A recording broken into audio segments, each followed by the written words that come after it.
Lors de mon mariage, ma sœur m'a jeté un verre en disant « à la fraude familiale en blanc ». Ma mère s'est précipitée vers elle en disant « elle ne le pensait pas ». Je n'ai pas répondu. Cette nuit-là, j'ai gelé le compte bancaire commun. Mais à 9h30, ils ont eu la vraie nouvelle, l'université avait retiré son inscription, le paiement avait échoué. Ma mère a appelé en hurlant. Je m'appelle Nathalie, j'ai 28 ans, et je n'aurais jamais pensé que le jour de mon mariage se terminerait avec du champagne dégoulinant sur ma robe blanche et ma sœur Amanda debout, verre vide à la main.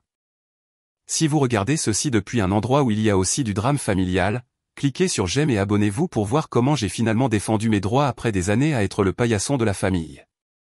Grandissant dans notre modeste maison de banlieue dans le Connecticut, la dynamique de notre famille s'est établie très tôt. Papa est décédé quand j'avais 7 ans et Amanda seulement 4. Les funérailles restent un flou de robes noires et de conversations chuchotées, mais je me souviens clairement que maman Eleanor avait mis Amanda sur ses genoux pendant le service, lui caressant les cheveux et lui murmurant des consolations pendant que j'étais assise seule dans le banc à côté d'elle, ma petite main crispée sur un mouchoir froissé. À partir de ce jour, le schéma s'est établi.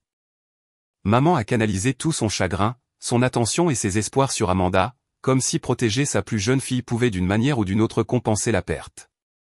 Pendant ce temps, j'ai appris à être autonome, à préparer mes propres déjeuners scolaires dès la 3e année et à résoudre mes devoirs sans aide. Nathalie est tellement indépendante, disait maman avec fierté aux parents, ne reconnaissant jamais que mon indépendance était née de la nécessité, pas du choix. La seule personne qui me voyait vraiment était grand-mère Gertrude, la mère de maman. Elle habitait à 1 heure de route, mais ses visites du week-end devenaient mon sanctuaire. Pendant que maman travaillait des heures supplémentaires en tant qu'infirmière pour nous soutenir, grand-mère venait me chercher dans sa vieille Buick bleue. « Tu es comme ton père », disait-elle, forte, intelligente et destinée à la grandeur.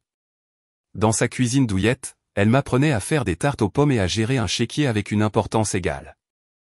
Pour mon 16e anniversaire, grand-mère m'a emmené déjeuner seule, ce qui n'arrivait jamais dans notre univers familial centré sur Amanda. Pendant le dessert, elle a révélé quelque chose qui deviendrait plus tard d'une importance capitale. « J'ai mis de côté un fonds pour tes études, Nathalie », a-t-elle dit, sa main ridée couvrant la mienne. « Il est suffisamment substantiel pour tes études de premier cycle et peut-être même pour un 2e cycle si tu gères bien ton budget. » Est-ce qu'Amanda en a un aussi, ai-je demandé automatiquement, conditionné à attendre l'égalité dans les cadeaux même quand il n'y en avait pas dans l'attention. L'expression de grand-mère est devenue sérieuse. Amanda aura ses propres opportunités. Ceci est spécifiquement pour toi. Je vois à quel point tu travailles dur, à quel point tu es responsable. Cet argent est sur un compte spécial qui te sera transféré quand tu auras 25 ans ou que tu seras diplômé, le premier terme échu. Je n'ai pas pleinement compris l'importance de cette conversation avant des années plus tard. Maman avait des attentes différentes pour chacune d'entre nous. Pour moi, c'était l'indépendance et l'autonomie. Pour Amanda, c'était l'excellence académique et éventuellement l'école de médecine. Docteur Amanda Williams, disait maman rêveusement, même quand Amanda avait du mal en biologie au lycée. La pression sur Amanda était immense, créant une étrange dichotomie dans notre maison. Je recevais moins d'attention, mais aussi moins de surveillance. Pendant qu'Amanda baignait dans l'attention de maman, elle pliait sous ses attentes. Alors qu'Amanda trébuchait à travers les cours de préparation à l'université, j'ai excellé académiquement sans fanfare. J'ai obtenu mon diplôme de fin d'études secondaires avec mention, travaillé dans 2 emplois à temps partiel pour compléter l'aide financière que j'ai reçue, et j'ai financé mes études à l'université d'État avec un diplôme en commerce. À 26 ans, je m'étais établi comme analyste financière dans un cabinet respecté de Boston, j'avais constitué un modeste compte d'épargne et je m'étais construit une vie qui était entièrement le fruit de mes propres réalisations. Puis vint Ethan. Nous nous sommes rencontrés lors d'une conférence sectorielle où il présentait des stratégies d'investissement pour jeunes professionnels, grands, avec des yeux bruns pensifs et une passion surprenante pour la littérature classique. Ethan était différent des quelques hommes avec qui j'avais eu des rendez-vous auparavant. Il posait des questions et écoutait réellement mes réponses.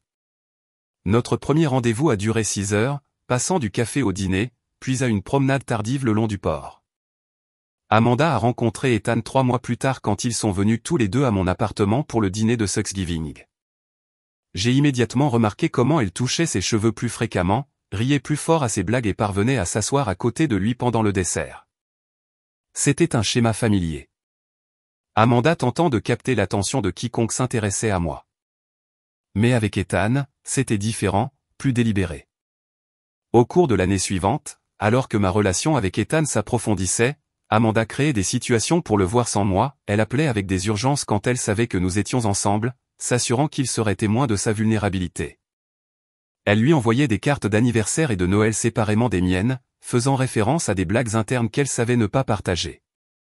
Une fois, elle a même postulé à un poste d'entrée dans son entreprise, bien qu'elle n'ait aucun antécédent ni intérêt pour la finance. Ta sœur est assez persistante, a commenté Ethan après qu'Amanda lui ait envoyé un SMS directement pour lui demander de l'aider à déménager des meubles. Je pense qu'elle est peut-être seule.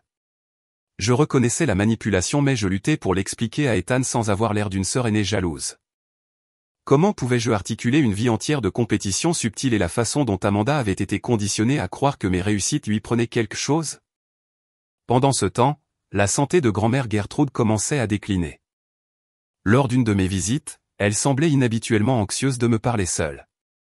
L'argent pour tes études, commença-t-elle, sa voix plus faible que je ne me souvenais. Je veux m'assurer que tu connaisses les détails. Je l'ai assuré que j'avais géré mes études grâce à des bourses et du travail, épargnant une grande partie de son généreux cadeau pour les besoins futurs. Bonne fille, a-t-elle hoché la tête d'un air approbateur. Mais il y a plus que tu devrais savoir. Son infirmière est intervenue ensuite, le temps des médicaments, et d'une manière ou d'une autre, nous n'avons jamais terminé cette conversation. 3 semaines plus tard, grand-mère a subi un accident vasculaire cérébral massif et est décédée avant que je ne puisse me rendre à l'hôpital. Aux funérailles, j'ai remarqué comment maman planait près de l'avocat qui s'était occupé du testament de grand-mère, leur conversation se terminant brusquement quand j'approchais. J'étais trop accablé de chagrin pour poser des questions à l'époque, me concentrant plutôt sur l'hommage à la femme qui avait été mon plus grand soutien. Il faudrait encore 1 an avant que je ne comprenne ce que grand-mère avait essayé de me dire ce jour-là. Et à ce moment-là, les roues de la trahison étaient déjà en marche. Ethan m'a demandé en mariage lors de notre 2e anniversaire pendant un week-end au Cap Cod. Nous marchions le long de la plage au coucher du soleil quand il s'est arrêté, a pris mes 2 mains dans les siennes et a prononcé des mots qui ont fait battre mon cœur. La bague était celle de sa grand-mère, un diamant vintage qui capturait parfaitement la lumière déclinante. Pendant un instant, tout semblait juste dans mon monde, un sentiment si peu familier qu'il me faisait presque peur. Mon excitation s'est rapidement estompée lorsque j'ai appelé maman pour partager la nouvelle. Sa réponse était au mieux tiède. Déjà fiancée, dit-elle comme si 2 ans étaient une décision impulsive. Eh bien, je suppose que je dois vous féliciter. Avez-vous fixé une date? Quand je lui ai dit que nous pensions à un mariage d'automne, dans seulement 8 mois, elle a soupiré audiblement. Cela ne nous laisse pas beaucoup de temps pour planifier, et Amanda a ses examens finaux à cette période. Nous devrons tenir compte de son emploi du temps. Bien sûr, cet appel a donné le ton de ce qui allait devenir un processus de planification de plus en plus stressant. Quand Ethan et moi sommes allés dîner pour célébrer notre fiançailles, maman a passé la plupart de la soirée à parler des progrès d'Amanda dans ses cours de pré-médecine, ignorant à peine le jalon de ma vie. Le fils du docteur Stevenson vient de terminer ses études de médecine, a-t-elle dit à Ethan en passant les pommes de terre. Un si gentil jeune homme. Amanda l'a presque fréquenté l'année dernière. Tu te souviens, Amanda? Cela aurait fait un beau couple puissant. Amanda a souri gentiment. Maman, arrête. C'est la soirée de Nathalie. Mais ses yeux avaient cette lueur compétitive familière alors qu'elle ajoutait, bien que Mark Stevenson vienne d'acheter cette magnifique propriété au bord du lac. Après le dîner, Amanda m'a serré fort dans ses bras. Je suis tellement heureuse pour toi, ma sœur, s'est-elle exclamée. Je veux aider à tout. Je devrais être ta demoiselle d'honneur, n'est-ce pas? J'ai déjà tellement d'idées. Malgré mes réserves, j'ai accepté de laisser Amanda être ma demoiselle d'honneur. Elle était de la famille après tout, et peut-être que cela pourrait être un tournant dans notre relation. Cet espoir s'est rapidement évanoui alors que des problèmes inexplicables commençaient à surgir dans mes préparatifs de mariage. Le lieu que j'avais choisi a soudainement appelé pour dire qu'ils avaient doublement réservé ma date, bien que j'ai confirmé 2 fois. Le fleuriste a affirmé n'avoir jamais reçu notre dépôt, malgré le chèque annulé qui prouvait le contraire. Le concepteur de gâteau avec lequel Amanda s'était portée volontaire pour coordonner a créé une conception qui ne ressemblait en rien à ce que j'avais demandé. Ces choses arrivent avec les mariages, à consoler Amanda après chaque incident. Heureusement que je suis là pour tout arranger. Les choses ont atteint leur paroxysme lorsque ma robe de mariée est arrivée avec des altérations importantes que je n'avais jamais approuvées, la rendant pratiquement invendable. La couturière doit avoir mélangé les instructions, a dit Amanda, l'air sincèrement troublé. Mais ne t'inquiète pas, je m'en occupe. Cet après-midi-là, j'ai reçu un appel de ma cousine Sophia, qui s'impliquait rarement dans les affaires familiales. Nathalie, je ne veux pas causer de problème, mais je pensais que tu devrais savoir. Elle a hésité. J'ai entendu Amanda dire à des gens à la fête d'anniversaire de tante Claire que tu étais devenue une vraie Brizia. Elle a dit que tu étais impossible à satisfaire et qu'Ethan avait de sérieux doutes sur le mariage. Je suis restée assise dans un silence stupéfait alors que Sophia continuait de détailler d'autres commentaires qu'Amanda avait faits à des membres de la famille élargie et à des amis communs, me dépeignant comme instable et désespéré d'épouser Ethan avant qu'il ne revienne à la raison. Ce soir-là, j'ai confronté Amanda, qui a d'abord tout nié avant de passer à des excuses larmoyantes, prétendant qu'elle était stressée par ses études et jalouse de mon bonheur. Je voulais la croire, mais le schéma devenait trop clair pour l'ignorer. Les aspects financiers du mariage sont devenus un autre champ de bataille. Maman a d'abord offert de contribuer, comme il est traditionnel pour la famille de la mariée, mais chaque contribution venait avec des conditions de contrôle. Si nous payons le traiteur, nous devrions avoir le mot de la fin sur le menu, a-t-elle insisté, poussant pour des options élaborées bien au-delà de notre budget convenu. Après plusieurs discussions animées, j'ai pris une décision qui a choqué maman et Amanda. Ethan et moi couvrirons toutes les dépenses nous-mêmes, ai-je annoncé fermement. Nous apprécions l'offre, mais nous voulons un mariage qui reflète nos préférences et notre budget.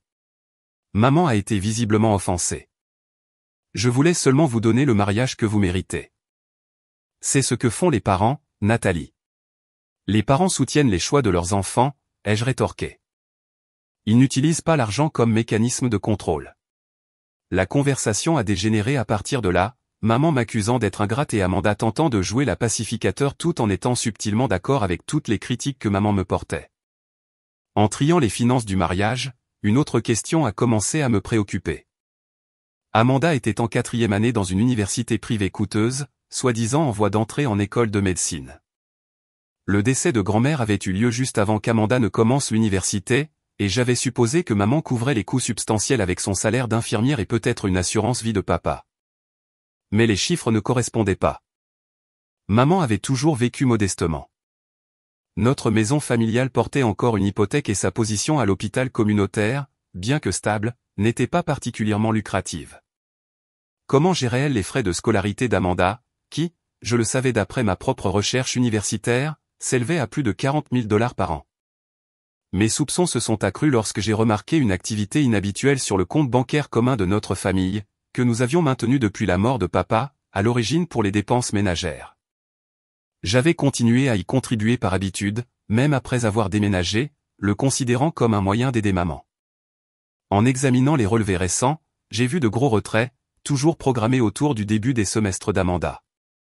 La partie la plus troublante était qu'un dépôt substantiel avait été effectué sur le compte il y a 3 ans, juste après la mort de grand-mère, dans un montant qui semblait suspectement proche de ce que grand-mère avait décrit comme mon fonds d'études.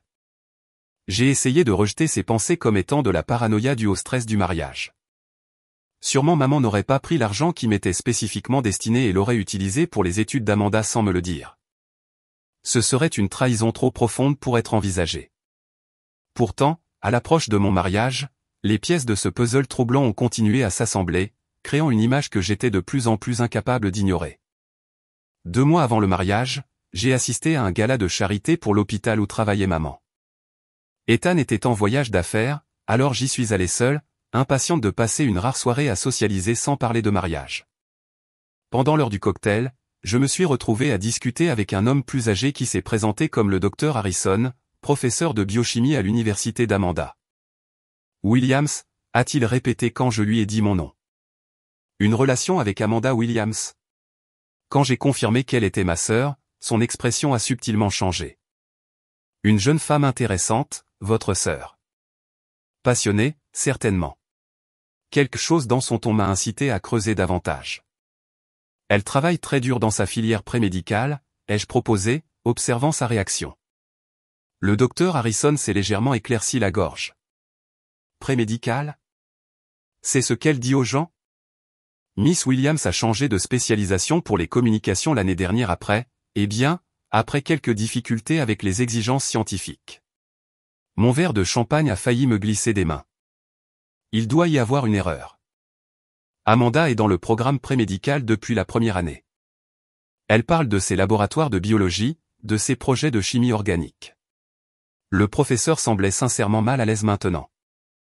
Je suis désolé d'être le porteur de nouvelles inattendues, mais Amanda était en fait en probation académique dans notre département avant de changer de spécialisation. Elle a eu beaucoup de difficultés avec les sciences fondamentales. Je l'ai beaucoup soutenue pendant les heures de bureau, mais il s'est interrompu, puis a ajouté gentiment, les communications lui conviendraient peut-être mieux. Je me suis excusé, j'ai trouvé un coin tranquille et j'ai immédiatement consulté le profil social d'Amanda.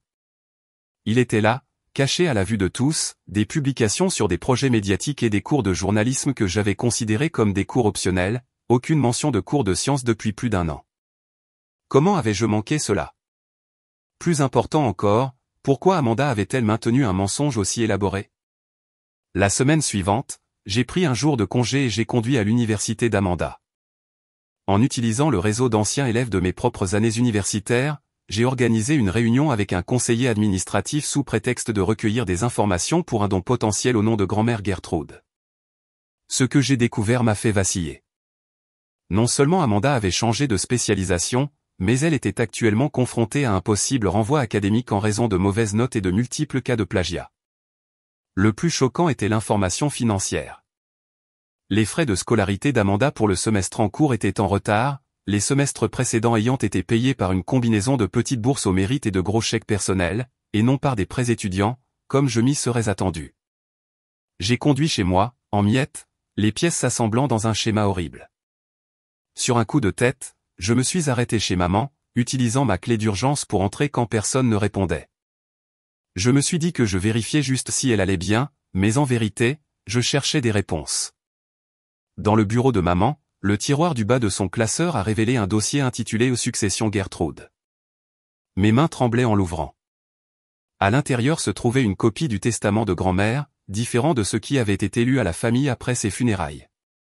Cette version spécifiait clairement une fiducie pour mon éducation et mon avenir, avec des instructions explicites stipulant que l'argent ne devait être utilisé à aucune autre fin. Agrafé à cela se trouvait un formulaire de virement bancaire indiquant que la quasi-totalité des $120 000 de la fiducie avait été transférée sur le compte personnel de maman 3 jours après la mort de grand-mère. Un autre document montrait la création d'un fonds d'études pour Amanda, financé par un montant identique. En regardant ces papiers, un autre document a attiré mon attention, une lettre manuscrite de grand-mère adressée à moi, datée d'1 semaine avant sa mort. Les mains tremblantes, je l'ai dépliée. Ma chère Nathalie, commença-t-elle. Si tu lis ceci, je crains qu'Éléonore n'ait fait exactement ce que je craignais qu'elle fasse. L'argent que j'ai mis de côté pour toi n'était jamais destiné à Amanda. Indépendamment de ce que ta mère pourrait prétendre, j'ai vu comment Éléonore favorise ta sœur. Et bien que j'aime Amanda tendrement, ce déséquilibre m'a beaucoup troublé. Tu mérites ton héritage, censé te donner la liberté de construire ton avenir sans contrainte. J'ai laissé des copies des documents originaux de la fiducie à mon avocat, Martin Goldstein. Contacte-le si le besoin se fait sentir. Sache que mon amour pour toi a toujours été indéfectible. Tu es plus forte que tu ne le penses. Ta chère grand-mère. La lettre m'a échappé des doigts alors que des larmes chaudes brouillaient ma vision. Pendant tout ce temps, maman utilisait mon héritage, mon avenir, pour financer les études d'Amanda, son style de vie, tandis que je travaillais plusieurs emplois pour payer mes études, contractant des prêts étudiants que je remboursais encore. J'ai entendu la porte d'entrée s'ouvrir et j'ai rapidement remplacé les documents, glissant la lettre dans mon sac. Maman est entrée dans la cuisine alors que je sortais du bureau. Sa surprise de me voir s'est rapidement transformée en suspicion. « Nathalie, qu'est-ce que tu fais ici ?» J'étais dans le coin, ai-je menti, luttant pour garder ma voix stable. Je pensais passer pour discuter des détails du mariage. Maman a semblé accepter cela, mais alors que nous étions assises à la table de la cuisine avec du café, je n'ai pas pu m'en empêcher. Comment va Amanda à l'école? Toujours en voie pour l'école de médecine. Les yeux de maman ont cligné brièvement avant qu'elle ne lance le monologue fier familier sur les prouesses académiques d'Amanda. Chaque mensonge était comme un couteau qui se retournait dans ma poitrine. C'est assez cher, ai-je commenté. Comment gérez-vous les frais de scolarité? Un éclair d'alarme a traversé son visage avant qu'elle ne se recompose. On s'en sort, aide financière, un peu d'argent de ta grand-mère, mes économies. L'argent de grand-mère, ai-je répété prudemment. Tu veux dire le fonds d'études qu'elle a créé pour moi. La couleur a disparu du visage de maman. Pendant un instant, j'ai pensé qu'elle allait le nier, mais au lieu de cela, son expression s'est durcie. Amanda en avait plus besoin que toi, a-t-elle déclaré sèchement. Tu étais toujours autonome, comme ton père, toujours capable de te débrouiller. Amanda est différente, plus délicate. Elle a besoin de soutien pour réaliser son potentiel. Alors tu as pris ce qui était légalement à moi sans même me le dire? Ma voix s'est élevée malgré mes efforts pour rester calme. C'était une décision de famille concernant l'argent de la famille, a répondu maman sur la défensive. Amanda a une chance de devenir médecin, de vraiment faire quelque chose de sa vie. Ton père aurait voulu ça. Non, il aurait voulu de l'honnêteté, ai-je rétorqué. Et du respect pour les souhaits de grand-mère. L'expression de maman a changé, puis un éclair de quelque chose comme du mépris a traversé ses traits. Ton père était un idéaliste aussi. Regarde où cela l'a mené, mort à 40 ans d'une crise cardiaque, nous laissant avec rien que des dettes et des rêves. Ces mots m'ont laissé stupéfaite en silence. À ce moment-là, j'ai compris une terrible vérité. Maman ne m'avait jamais vraiment vu comme moi-même, mais comme un douloureux rappel de papa. Chaque réussite, chaque indépendance que je montrais renforçait d'une manière ou d'une autre son ressentiment plutôt que de gagner sa fierté. Amanda est ma seconde chance, a continué maman, plus doucement maintenant. Une chance d'élever une fille qui aura la sécurité, le prestige, un vrai avenir. Basé sur des mensonges, ai-je dit calmement. Amanda n'est même plus dans le programme prémédical. Elle a changé pour les communications l'année dernière et échoue même dans ce domaine. Le visage de maman a montré la surprise, puis le déni rapide. C'est ridicule. Qui vous a dit de telles absurdités? Je me suis levé soudainement, épuisé par le poids de ces révélations. Peu importe. Ce qui compte, c'est que toute cette famille est construite sur des mensonges, de la manipulation et des futurs volets, et j'en ai fini avec ça. Je suis parti sans un autre mot, sachant que toute confrontation supplémentaire avant le mariage ne ferait que créer plus de drame. Mais dans mon cœur, une décision s'était cristallisée, après le mariage, tout changerait. La vérité sortirait et pour une fois, les conséquences ne seraient pas les miennes à porter seule. Le jour de mon mariage s'est levé avec un soleil d'octobre parfait qui filtrait à travers les fenêtres de la suite d'hôtel où Cassandra, ma meilleure amie depuis l'université, m'aidait à me préparer. Malgré le drame familial qui mijotait sous la surface, j'étais déterminé à me concentrer sur la joie d'épouser Ethan, la seule personne qui me voyait vraiment et m'aimait pour ce que j'étais exactement. Tu es absolument magnifique, a dit Cassandra en attachant le dernier bouton de perle de ma robe. Un design classique évasé avec des détails de dentelle délicats qui me faisaient sentir à la fois élégante et authentiquement moi-même. Pas de signe de l'ouragan Amanda pour l'instant, a-t-elle demandé, plus à moitié en plaisantant. Cassandra avait suffisamment été témoin des pitreries de ma sœur au fil des ans pour être justifiably préoccupée. Maman a envoyé un SMS disant qu'elles sont en retard. Quelle surprise. J'ai appliqué une autre couche de mascara, déterminé à ne pas laisser leur retard affecter mon humeur. Honnêtement, une partie de moi serait soulagée si elle ne se présentait pas du tout. Cassandra m'a serré l'épaule avec sympathie. Aujourd'hui, c'est toi et Ethan. Rien d'autre n'a d'importance. Amanda est finalement arrivée avec 45 minutes de retard, déjà vêtue de sa robe de demoiselle d'honneur, mais avec son maquillage à moitié fait et ses cheveux en désordre. L'odeur des mimosas s'accrochait à elle alors qu'elle me serrait un peu trop fort. Désolé. Le trafic était terrible. Et puis maman n'arrivait pas à trouver ses bonnes chaussures, et tu sais comment elle est. Elle a farfouillé dans son sac de maquillage, laissant tomber des objets par terre. Il y a du champagne là-dedans? J'ai besoin de me rattraper. Cassandra m'a lancé un regard inquiet alors qu'elle récupérait les rouges à lèvres tombés. Les yeux d'Amanda étaient trop brillants, ses mouvements saccadés et non coordonnés. Elle était clairement déjà intoxiquée, bien qu'il ne soit qu'à peine 11 heures du matin. Peut-être du café à la place, ai-je suggéré en essayant de garder un ton léger. Le photographe arrive dans 20 minutes. Amanda a fait la moue, mais a accepté le café que Cassandra lui a tactiquement fourni. Alors qu'elle le sirotait, son téléphone a tinté avec un message texte. J'ai remarqué comment son expression s'est assombrie momentanément avant qu'elle ne colle un sourire artificiel. Maman dit de se dépêcher. Elle s'inquiète du timing. Amanda a levé les yeux au ciel dramatiquement, comme si j'étais celle qui était toujours en retard. Les heures suivantes se sont déroulées dans un tourbillon de photographies, de réglages de dernière minute et de l'anxiété croissante dans mon estomac. Maman est arrivée, impeccable comme toujours, s'affairant sur l'apparence d'Amanda tout en me reconnaissant à peine, sauf pour commenter que mon voile était mal placé. Malgré ces tensions, au moment de descendre l'allée, un étrange calme m'a envahi. L'église était remplie de fleurs parfumées et de musique douce. Et au bout de l'allée se tenait Ethan, son visage illuminé d'amour en me regardant approcher. À ce moment-là, j'ai su avec une certitude absolue que, quelle que soit la dysfonction de ma famille, je faisais le bon choix. La cérémonie elle-même fut impeccable, nos vœux personnels et sincères. La voix d'Ethan est restée ferme alors qu'il promettait de me soutenir quoi qu'il arrive dans la vie, tandis que la mienne tremblait légèrement d'émotion. Lorsque le ministre nous a déclarés mari et femme, les applaudissements de nos amis rassemblés ont ressemblé à une bénédiction, une promesse qu'il y avait des gens dans ce monde qui se souciaient sincèrement de notre bonheur. Alors que nous nous dirigions vers le lieu de réception, une grange élégamment restaurée dans un vignoble voisin, je me suis permis d'espérer que peut-être le pire était derrière nous. Maman s'était bien comportée pendant la cérémonie, et Amanda semblait s'être un peu assagie, bien qu'elle soit restée inhabituellement silencieuse. L'heure du cocktail s'est déroulée agréablement pendant qu'Ethan et moi circulions parmi nos invités, acceptant les félicitations et posant pour des photos informelles. J'ai remarqué qu'Amanda faisait des allers-retours fréquents au bar, mais j'ai choisi de ne pas intervenir. C'était mon jour, et j'ai refusé de retomber dans mon rôle familier de gestion du comportement de ma sœur.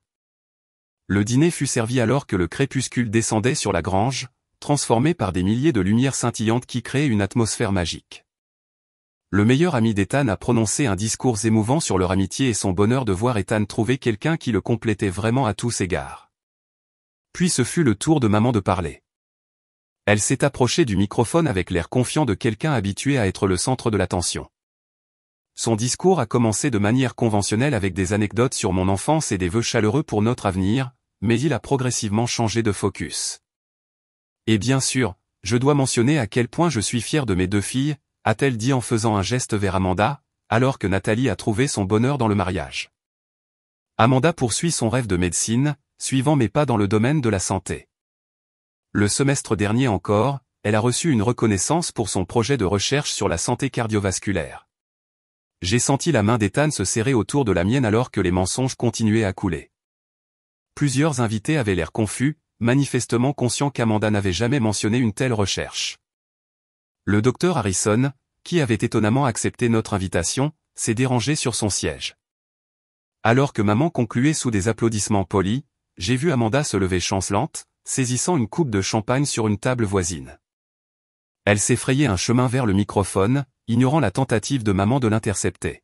« Je veux porter un toast aussi », a annoncé Amanda, ses mots légèrement balbutiants. « À ma magnifique sœur et à son beau mari. » Un silence inconfortable s'est installé dans la pièce alors qu'Amanda se balançait légèrement, son expression se durcissant alors qu'elle me regardait directement. « Vous savez, tout le monde pense que Nathalie est tellement parfaite, a-t-elle continué, sa voix prenant un ton amer. Note parfaite, emploi parfait, fiancé parfait, la petite indépendante qui n'a jamais eu besoin de l'aide de personne. Elle a ri, un son dur dénué d'humour. Mais ils ne savent pas ce que je sais. Maman se déplaçait vers elle maintenant, l'alarme évidente sur son visage. Amanda, ça suffit. Elle a sifflé juste assez fort pour que les tables les plus proches entendent. Amanda l'a secoué. Non, ça ne suffit pas. Ça ne suffit jamais. Elle a levé son verre plus haut, le liquide débordant du bord. Alors, à ma sœur, la fraude familiale en blanc. Sur ces mots, elle s'est précipitée en avant et a jeté le contenu de son verre directement sur moi. Le champagne éclaboussa mon corsage, les gouttelettes scintillant dans les lumières de la salle avant de tremper le tissu délicat. Un soupir collectif s'éleva des invités alors que maman atteignait enfin Amanda, lui attrapant le bras. Elle ne le pensait pas, a annoncé maman à voix haute, éloignant Amanda du microphone. Trop de champagne, c'est tout. S'il vous plaît, continuez à profiter de vos soirées. Je suis resté figé, le champagne dégoulinant de ma robe de mariée, consciente de tous les regards braqués sur moi. Ethan s'est immédiatement levé, se plaçant entre moi et le spectacle de maman luttant avec une Amanda maintenant en larmes vers la sortie. « Tu vas bien ?» a-t-il murmuré, sa serviette déjà à la main, tamponnant sans succès la tâche qui s'étendait. Je l'ai regardé, mon merveilleux mari, qui méritait mieux que ce cirque familial lors de ce qui aurait dû être le plus beau jour de nos vies. Quelque chose a changé en moi alors, une résolution se durcissant comme de l'acier. « Je vais bien », ai-je dit en me levant avec aisance.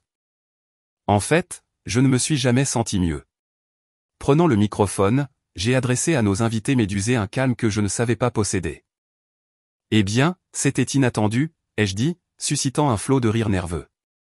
Mais s'il y a une chose que j'ai apprise dans la vie, c'est que vous ne pouvez pas contrôler ce qui vous arrive, seulement comment vous y réagissez. Alors, je suggère que nous continuions tous à célébrer, car rien, pas même du champagne sur de la soie, ne va gâcher ce jour parfait. Le soulagement dans la pièce était palpable alors que le groupe commençait rapidement à jouer et qu'Ethan m'entraînait sur la piste de danse, me faisant tourner doucement comme si rien ne s'était passé. Par-dessus son épaule, j'ai vu maman escorter Amanda dehors, leur dispute animée, visible à travers les fenêtres, même si leurs mots étaient inaudibles. « Je suis tellement désolé », a murmuré Ethan contre mes cheveux pendant que nous dansions. « Tu mérites mieux que ça. »« Ne t'inquiète pas », ai-je répondu, un plan déjà en train de se former dans mon esprit. « Après ce soir, tout va changer. Je te le promets. » Pour le reste de la réception, j'étais la mariée parfaite, riant, dansant et coupant le gâteau, comme si ma sœur ne m'avait pas publiquement humilié. Maman est revenue seule, expliquant à quiconque demandait qu'Amanda était soudainement tombée malade et avait besoin de s'allonger. Ses yeux évitaient les miens pour le reste de la soirée, sans doute redoutant la confrontation qu'elle savait venir. Ce qu'elle ne savait pas, c'est que la confrontation était le moindre de ses soucis. Alors qu'Ethan et moi nous disions au revoir et nous préparions à partir pour notre hôtel, je calculais déjà exactement combien de temps il faudrait pour accéder à mon ordinateur portable et mettre en mouvement les conséquences qui étaient en préparation depuis des années. De retour dans notre suite d'hôtel, j'ai enlevé mes escarpins en satin et me suis assise en tailleur sur le lit king size, toujours dans ma robe de mariée tachée de champagne. Ethan a desserré sa cravate et s'est assis à côté de moi, son expression un mélange d'inquiétude et de colère à peine réprimée. « Je pense qu'il est temps que tu me dises tout », a-t-il dit calmement. « Peu importe ce qui se passe avec ta famille, c'est clairement pire que ce que tu as laissé entendre. » J'ai pris une profonde inspiration et j'ai partagé toute l'histoire. La fiducie de grand-mère, la trahison de maman, la tromperie académique d'Amanda, et les années de manipulation que j'avais endurées. Pendant que je parlais, l'expression d'Ethan est passée de la surprise à l'indignation, puis à la résolution. Quand j'ai terminé, il a pris mes mains dans les siennes. « Il y a quelque chose que je dois aussi te dire », a-t-il dit hésitant. Je ne voulais pas ajouter à ton stress avant le mariage, mais étant donné ce qui vient de se passer. Il a expliqué que 2 semaines auparavant, Amanda s'était présentée à son bureau, ostensiblement pour livrer un message lié au mariage de la part de maman. Au lieu de cela, elle avait tenté de l'embrasser, prétendant qu'elle avait toujours eu des sentiments pour lui et qu'il n'était pas trop tard pour annuler le mariage. Je l'ai immédiatement prié de partir et j'ai envisagé de te le dire, a continué Ethan. Mais avec tout le reste en cours, j'ai pensé que ce pourrait être la goutte d'eau qui fait déborder le vase. Je vois maintenant que c'était une erreur. Bien que douloureuse, ces révélations n'ont fait que confirmer ce que je soupçonnais déjà sur la jalousie et le désespoir d'Amanda. Elles ont également renforcé ma détermination à aller jusqu'au bout du plan qui se formait dans mon esprit depuis que j'avais découvert la vérité sur mon héritage. J'ai besoin de ton soutien pour ce que je m'apprête à faire, ai-je dit à Ethan. Ce ne sera pas joli et maman et Amanda ne me pardonneront probablement jamais, mais je ne peux pas laisser cela continuer. Ethan a hoché la tête solennellement. Quoi que tu aies besoin, nous sommes une équipe maintenant, officiellement. J'ai ouvert mon ordinateur portable et j'ai commencé par appeler la ligne de service 24H24 de notre banque en utilisant le téléphone à haut-parleur pour qu'Ethan puisse entendre. Après avoir vérifié mon identité, j'ai calmement demandé que le compte familial commun que je partageais avec maman et Amanda soit gelé immédiatement en raison d'une suspicion d'activité frauduleuse. Pouvez-vous me dire la nature de la fraude suspectée, a demandé le représentant. Virement non autorisé de grosses sommes sans le consentement de tous les titulaires de compte, ai-je expliqué. J'ai des raisons de croire que d'autres retraits non autorisés pourraient être tentés. Ensuite, j'ai composé un email détaillé au bureau d'aide financière et aux doyens des étudiants de l'université d'Amanda, en joignant la documentation que j'avais rassemblée sur son statut académique et le financement douteux de son éducation. Es-tu sûr de cette partie, a demandé Ethan alors que je survolais le bouton d'envoi. Cela pourrait sérieusement affecter son avenir. Son avenir a été construit sur des mensonges et mon héritage volé, ai-je répondu. D'ailleurs, elle est déjà en train d'échouer. Cela ne fait qu'accélérer l'inévitable tout en garantissant que la vérité éclate. J'ai également envoyé un email à l'avocat de grand-mère, Martin Goldstein, expliquant la situation et demandant une réunion pour discuter des options légales potentielles concernant le détournement de ma fiducie. Enfin, j'ai transféré ma part des fonds d'un compte d'épargne séparé vers le nouveau compte commun qu'Ethan et moi avions établi pour notre vie de couple. Au moment où j'ai terminé, il était près de 2 heures du matin. Le début officiel de notre lune de miel était à moins de 8 heures, un voyage de 2 semaines vers les îles grecques qui avait été planifié pendant des mois. Devrions-nous reporter le voyage, a demandé Ethan en désignant mon ordinateur portable. Cela pourrait nécessiter votre présence pour régler les choses. J'ai secoué la tête fermement. Absolument pas. Les roues sont en mouvement et il n'y a plus rien que je puisse faire d'ici. D'ailleurs, je veux être loin quand les répercussions commenceront. Comme si à la demande, mon téléphone a sonné. Le nom de maman s'affichait à l'écran. J'ai refusé l'appel. Quelques secondes plus tard, le nom d'Amanda est apparu. J'ai complètement silencieux le téléphone et je l'ai posé sur la table de chevet. Elles appellent probablement juste pour s'excuser de la scène au mariage, a suggéré Ethan, bien que son ton indique qu'il ne le croyait pas plus que moi. Non, elles appellent parce qu'elles ont découvert le compte gelé, ai-je répondu. Maman prévoyait de payer les frais de scolarité d'Amanda demain. Elle attend toujours jusqu'à la dernière minute. D'autres appels sont arrivés toute la nuit ainsi que des messages textes de plus en plus frénétiques que j'ai aperçus mais n'ai pas ouverts. Au matin, alors que nous nous préparions à partir pour l'aéroport, les messages étaient passés à des menaces et des accusations. Tu n'as pas le droit de geler ce compte. Cet argent est pour les dépenses familiales. Tu ruines ma vie à cause d'une stupide erreur à ton mariage. C'est pourquoi tout le monde pense que tu es une froide. Les messages d'Amanda exigeaient. J'ai montré les messages à Ethan, qui a secoué la tête avec incrédulité.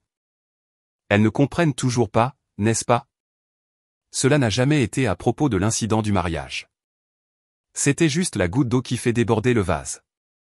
Alors que notre taxi arrivait pour nous emmener à l'aéroport, j'ai reçu un dernier appel d'un numéro que je ne reconnaissais pas. Quelque chose m'a incité à y répondre.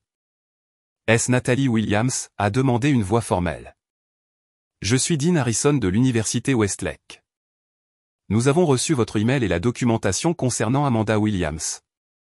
Je voulais confirmer que nous prenons cette affaire très au sérieux et que nous allons procéder à un examen complet de son statut d'inscription et de son programme d'aide financière. Merci, Dean Harrison, ai-je répondu, un poids se soulevant de mes épaules. J'apprécie votre attention rapide à cette affaire. Alors que nous nous installions dans nos sièges en classe affaires, champagne, la variété non-trône en main, Ethan a levé son verre en toast. À de nouveaux commencements, à la vérité et à la justice longtemps attendue, a-t-il dit doucement. J'ai trinité mon verre contre le sien, ressentant un sentiment de paix. Bien que sachant qu'à la maison une tempête se préparait et que les conséquences trouvaient enfin leur juste destinataire, nous avons éteint nos téléphones alors que l'avion se préparait au décollage, sachant que quelque part à Boston, à 9h30 précise, Amanda recevrait un email de son université l'informant que son inscription avait été suspendue en attendant une enquête et que son paiement de frais de scolarité avait été rejeté faute de fonds suffisants. Maman découvrirait que le compte sur lequel elle comptait pour maintenir sa tromperie n'était plus à sa disposition, et que la fille qu'elle avait sous-estimée pendant si longtemps avait finalement pris le contrôle de son propre récit. Alors que l'avion s'élevait dans les nuages, je me suis penché en arrière et me suis vraiment détendu pour la première fois depuis des années. Quoi qu'il nous attende à notre retour, je l'affronterai avec Ethan à mes côtés, et la connaissance que je m'étais enfin défendue. Notre lune de miel en Grèce fut tout ce dont j'avais rêvé. Une évasion bénie remplie de ruines antiques, d'eau bleue cristalline et de nuits passées dans les bras l'un de l'autre. Nous avions décidé de ne consulter nos téléphones que tous les 3 jours, suffisamment pour nous assurer qu'aucune urgence réelle ne soit négligée tout en maintenant notre bulle de bonheur de jeunes mariés. Les messages s'accumulaient rapidement. Maman a appelé 17 fois le premier jour seulement. Les SMS d'Amanda oscillaient entre la rage et le plaidoyer désespéré. Même les membres de la famille élargie commençaient à nous contacter, ayant clairement entendu une version des événements qui me dépeignait comme la méchante. Ta mère est hors d'elle, a écrit tante Claire. Quel que soit le désaccord que vous ayez eu, il pourrait certainement attendre après votre lune de miel. Amanda pourrait perdre sa place à l'université. Je n'ai répondu à aucun d'eux, me concentrant plutôt sur la savourer chaque instant avec Ethan, construisant des souvenirs qui nous soutiendraient à travers la confrontation inévitable qui nous attendait à notre retour. Lors de notre dernière soirée à Santorin, regardant le célèbre coucher de soleil depuis notre terrasse privée, Ethan a abordé le sujet que nous avions largement évité. « Es-tu prête pour demain » a-t-il demandé, son bras chaud autour de mes épaules. Le monde réel attend, et il semble en colère. J'ai hoché la tête, me surprenant de mon propre calme. Pour la première fois de ma vie, je n'ai pas peur de les affronter. La vérité est de mon côté, et toi aussi. Nous avons atterri à Boston un mardi après-midi pluvieux. Pendant que nous récupérions nos bagages, mon téléphone a encore sonné. Le nom de maman s'affichait à l'écran. Cette fois, j'ai répondu « Nous devons parler maintenant ». Sa voix était tendue de colère à peine contrôlée. « Ce que tu as fait est impardonnable. Je vous retrouverai chez vous à 19h, ai-je répondu calmement. Ethan sera avec moi. C'est une affaire de famille, a-t-elle claqué. Il n'a pas sa place là-dedans. Il est mon mari et ma famille maintenant, ai-je déclaré fermement. Soit il vient avec moi, soit nous ne venons pas du tout. Un silence tendu a suivi avant qu'elle n'accepte à contre-cœur. Bien. 19h. Le trajet jusqu'à la maison de banlieue de maman a semblé irréel, comme si nous nous dirigions vers une bataille plutôt qu'une discussion familiale. Ethan m'a serré la main alors que nous nous garions dans l'allée. « Souviens-toi, quoi qu'il arrive là-dedans, nous partons ensemble, a-t-il dit. Et si à un moment donné tu veux partir, dis-le-moi. » Maman a ouvert la porte avant que nous puissions frapper, son visage pâle et tiré avec des cernes sous les yeux. Amanda était assise dans le salon, recroquevillée dans le coin du canapé, paraissant à la fois défiante et dévastée.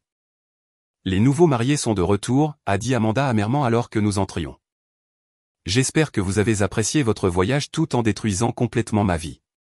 Je suis resté debout, Ethan à mes côtés, refusant d'être immédiatement sur la défensive. Je pense que nous savons tous pourquoi je suis ici. Les mensonges ont cessé aujourd'hui. Maman a croisé les bras, sa posture d'infirmière rigide d'indignation. Tu n'avais pas le droit de contacter l'université d'Amanda ou de geler notre compte familial. Cet argent était pour ses études. Non, ai-je corrigé calmement. Cet argent était mon héritage de grand-mère, que tu as volé pour financer la carrière académique déclinante d'Amanda. Je n'ai rien volé, a dit maman d'une voix forte. Cet argent était destiné à soutenir cette famille. C'est un mensonge et tu le sais, ai-je répondu, en gardant mon sang-froid. Grand-mère a laissé cet argent spécifiquement pour mes études et mon avenir. Il n'a jamais été destiné à Amanda. Amanda a sauté sur ses pieds, des larmes coulant sur ses joues. C'est toute ta faute.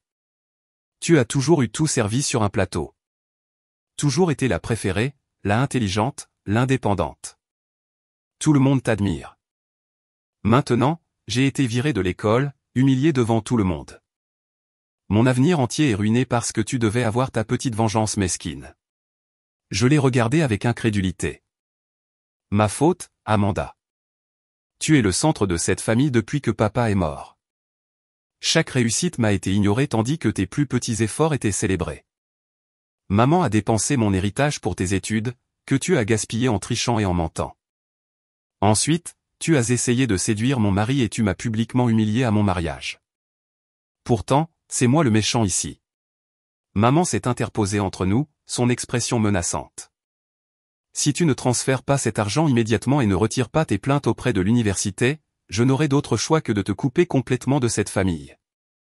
C'est ce que tu veux, Nathalie? Perdre ta seule famille pour de l'argent? La menace plana dans l'air, une menace qui m'aurait dévasté il y a quelques mois. Maintenant, elle ne faisait que renforcer ma détermination. Ce n'a jamais été une question d'argent, ai-je dit calmement. C'était une question d'honnêteté, de respect et de reconnaissance que je le mérite. Mais puisque vous en parlez, j'ai fouillé dans mon sac et j'ai sorti le dossier contenant les documents que j'avais rassemblés, des copies du testament original de grand-mère, des relevés de virements bancaires et, le plus accablant, sa lettre manuscrite à moi. C'est le vrai testament, ai-je expliqué en le posant sur la table basse, celui qui précise que la fiducie était uniquement pour moi. Et voici la lettre de grand-mère qui m'a averti que vous pourriez essayer de détourner les fonds. Le visage de maman a perdu toute couleur alors qu'elle reconnaissait l'écriture. Amanda a eu l'air confuse, puis de plus en plus horrifiée en réalisant les implications. Tu m'as dit que cet argent venait du patrimoine général de grand-mère, a chuchoté Amanda à maman. Tu as dit que c'était destiné à nous deux. C'était destiné à la famille, a insisté maman, bien que sa voix ait perdu sa conviction. Pour notre avenir, qui inclut tes études. Arrête de mentir, ai-je dit fermement. La vérité est ici, en noir et blanc. Tu as pris ce qui ne t'appartenait pas, tu nous as menti à toutes les deux, et tu as créé toute cette situation. Maman s'est effondrée sur le canapé, son défi s'effritant. Tu ne comprends pas. Après la mort de ton père, j'ai dû faire des choix impossibles.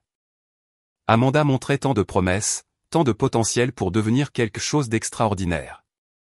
Tu allais toujours bien t'en sortir, Nathalie. Tu n'as jamais eu besoin d'aide. Ce n'était pas à toi de décider, ai-je répondu.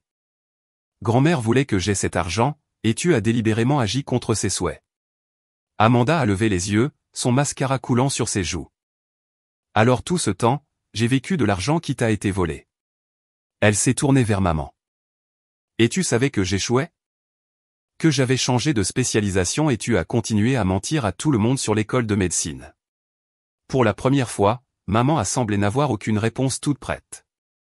Le récit soigneusement construit qu'elle avait maintenu pendant des années s'effilochait sous nos yeux. Je veux que vous compreniez quelque chose, ai-je continué, ma voix ferme. Je ne l'ai pas fait par vengeance, bien que Dieu sache que j'avais amplement de raisons après le mariage. Je l'ai fait parce que la vérité devait sortir. Nous ne pouvons pas construire de relations authentiques sur des mensonges et de la manipulation. Alors, qu'est-ce qui se passe maintenant, a demandé soudain Amanda, semblant très jeune. Je suis censé laisser tomber et travailler dans un centre commercial pendant que tu vis heureuse avec Ethan? Cela dépend de toi, ai-je répondu honnêtement. Tes actions ont des conséquences, Amanda. L'université pourrait te permettre de revenir si tu assumes la responsabilité et que tu amendes pour la malhonnêteté académique. Quant à l'argent, tu devras trouver un autre moyen, tout comme je l'ai fait. Maman s'est levée brusquement. C'est scandaleux.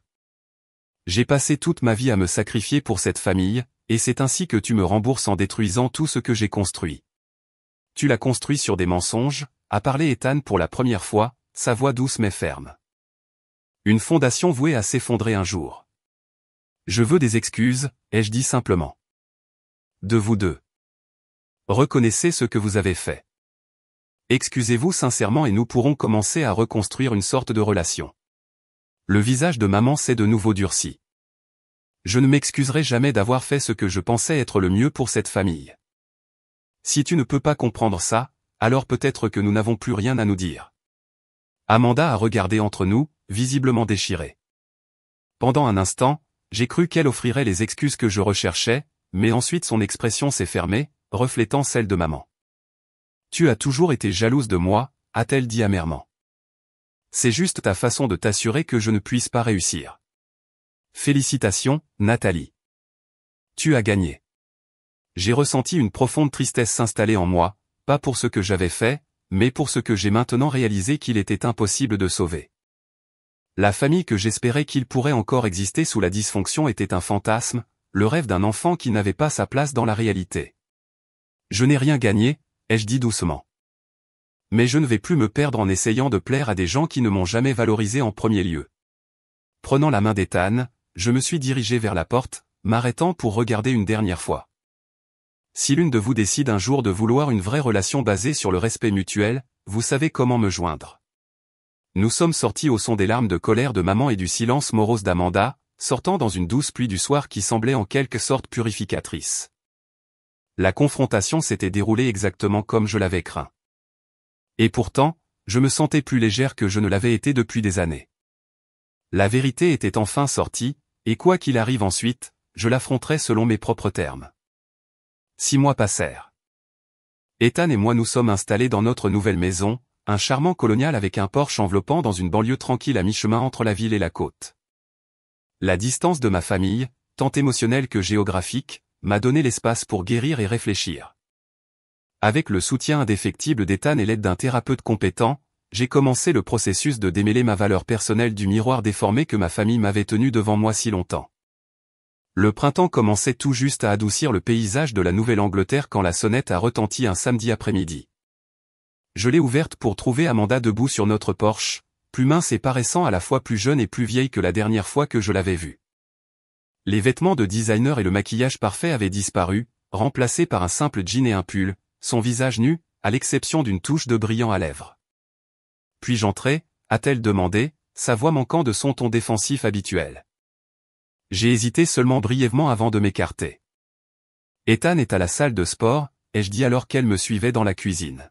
« Souhaiterais-tu du thé ?» Elle a hoché la tête, s'installant maladroitement à notre îlot de cuisine pendant que je remplissais la bouilloire. Aucun de nous ne parla jusqu'à ce que le thé infuse devant nous, la vapeur parfumée créant une barrière momentanée. « J'ai trouvé un emploi », a dit Amanda finalement. Rien d'extraordinaire, juste une assistante administrative dans une entreprise de marketing au centre-ville, mais je suis étonnamment bonne.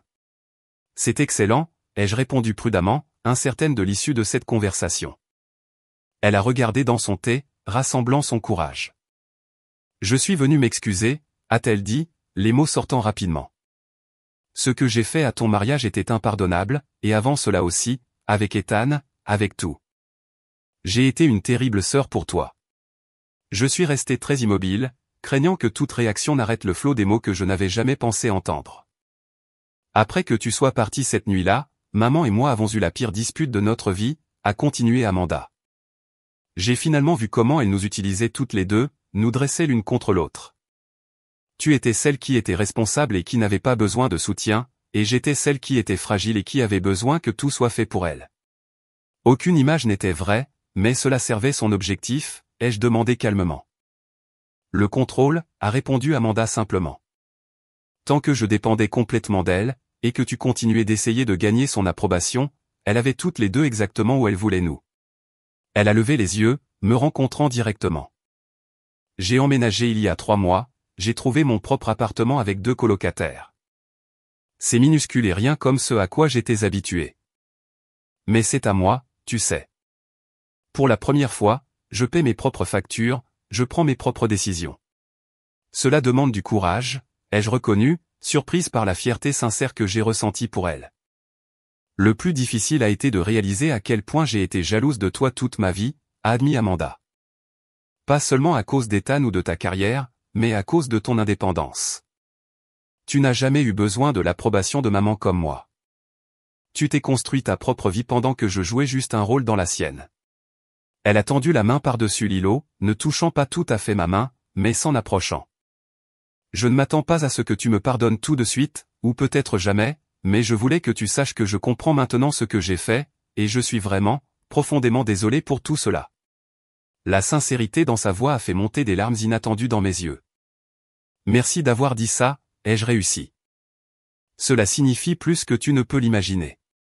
Nous avons parlé pendant près de 2 heures, vraiment parlé, peut-être pour la première fois de nos vies d'adultes. Amanda a partagé ses luttes pour se libérer de l'influence de maman, comment elle avait commencé une thérapie et envisageait des cours à l'université communautaire en administration des affaires. Je lui ai parlé de mon nouveau projet au travail et du potager qu'Ethan et moi planifions pour l'arrière-cour. Alors qu'elle se préparait à partir, elle a hésité à la porte. Maman pense toujours qu'elle n'a rien fait de mal. Elle raconte à tout le monde que tu as abandonné la famille par cupidité. Amanda a secoué la tête tristement. Je ne pense pas qu'elle changera jamais. J'ai accepté cela, ai-je dit, surprise de constater que c'était vrai. Certaines relations ne peuvent pas être réparées, seulement comprises, puis libérées. Peut-on réparer la nôtre, a demandé Amanda, vulnérable dans son expression. J'y ai réfléchi attentivement. Je pense qu'elle peut être reconstruite, différente, mais peut-être meilleure qu'avant. Cela prendra du temps et des efforts de nous deux. J'aimerais ça, a-t-elle dit doucement. Beaucoup. Après son départ, je me suis assise sur la balançoire du porche, regardant les oiseaux du printemps voltiger entre les arbres en bourgeons. Ethan m'a trouvé là quand il est rentré, sentant immédiatement que quelque chose d'important s'était passé. Quand je lui ai parlé de la visite d'Amanda, il a écouté attentivement, son expression pensante. La crois-tu? Je le crois, ai-je dit, quelque peu surprise par ma propre certitude. Les gens peuvent changer quand ils sont enfin obligés de se voir clairement. Je ne pense pas que nous serons jamais meilleurs amis, mais peut-être que nous pouvons être des sœurs d'une manière que nous n'avons jamais été auparavant. Ethan s'est assis à côté de moi, me tenant la main. Tu sais, la plupart des gens seraient restés dans ce schéma dysfonctionnel pour toujours, trop effrayés de faire des vagues. Tu as eu le courage d'exiger mieux, pas seulement pour toi, mais finalement aussi pour Amanda. Ces mots ont réchauffé quelque chose au plus profond de moi. 2 semaines plus tard, nous avons découvert que j'étais enceinte. Une joie inattendue qui a rempli notre maison d'un nouveau but et de nouvelles préparations. Alors que mon corps changeait, nourrissant cette nouvelle vie, je me suis retrouvé à réfléchir sur la nature de la famille et les héritages que nous choisissons de transmettre. Je ne me suis jamais réconcilié avec maman. Elle a refusé toutes les tentatives de médiation, s'en tenant à sa version des événements où elle était la victime d'une fille ingrate. Finalement, j'ai arrêté d'essayer, acceptant que certaines blessures sont trop profondes pour guérir, certains schémas trop ancrés pour être brisés. Cela a apporté une autre forme de paix, celle qui vient de l'acceptation de ce qui ne peut être changé et de la concentration sur ce qui le peut. Amanda a poursuivi ses progrès hésitants vers l'indépendance. Il y a eu des revers et des glissades occasionnelles dans les anciens schémas, mais elle a persisté. Elle a été la première personne que nous avons appelée après que le médecin ait confirmé ma grossesse, et son excitation sincère signifiait plus que je ne pouvais l'exprimer. « Tu vas être une mère incroyable », m'a-t-elle dit. Pas du tout comme la nôtre. Ces mots sont devenus une sorte de mantra alors que je me préparais à la maternité. Je serai différente. Je verrai mon enfant clairement, je l'aimerai pour qui il est plutôt que pour ce qu'il représente. Je créerai une maison où la vérité et le respect forment la fondation, où l'amour n'est pas une monnaie à gagner mais une constante à laquelle on peut compter. Lorsque notre fille est arrivée un matin de janvier enneigé, nous l'avons nommée Grace, pas d'après quelqu'un de nos familles, mais pour la qualité qui m'avait finalement sauvé. La grâce de pardonner, de recommencer, de trouver la beauté même dans les lieux brisés. La tenant dans le calme de l'aube de son premier jour, Ethan dormant sur la chaise à côté de nous, j'ai murmuré une promesse. Tu n'auras jamais à gagner ta place dans cette famille. Tu appartiens exactement tel que tu es, exactement tel que tu deviendras. C'est la profonde leçon que j'ai apprise à travers tout cela. La famille n'est pas déterminée uniquement par le sang ou l'histoire. La vraie famille se construit choix par choix, jour après jour, par l'honnêteté, le respect et le courage de briser les schémas nuisibles. Parfois, les familles les plus fortes sont celles que nous créons pour nous-mêmes, assemblées à partir des parties brisées de ce qui était avant. Alors si vous regardez ceci et reconnaissez votre propre famille dans mon histoire, sachez que vous n'êtes pas seul. Votre passé ne doit pas déterminer votre avenir. Vous pouvez choisir un chemin différent, fixer des limites plus saines et créer la famille que vous méritez. Qu'il s'agisse de vos parents de sang ou d'une famille choisie fondée sur le respect mutuel et l'amour sincère. Si cette histoire vous a touché, veuillez cliquer sur j'aime et vous abonner pour entendre d'autres récits de guérison et de transformation. Et laissez un commentaire ci-dessous en partageant une limite que vous prévoyez de fixer dans vos propres relations cette année. N'oubliez pas que la relation la plus importante que vous aurez jamais est avec vous-même. Et honorer cette relation n'est jamais égoïste. C'est essentiel. Merci d'avoir écouté mon histoire.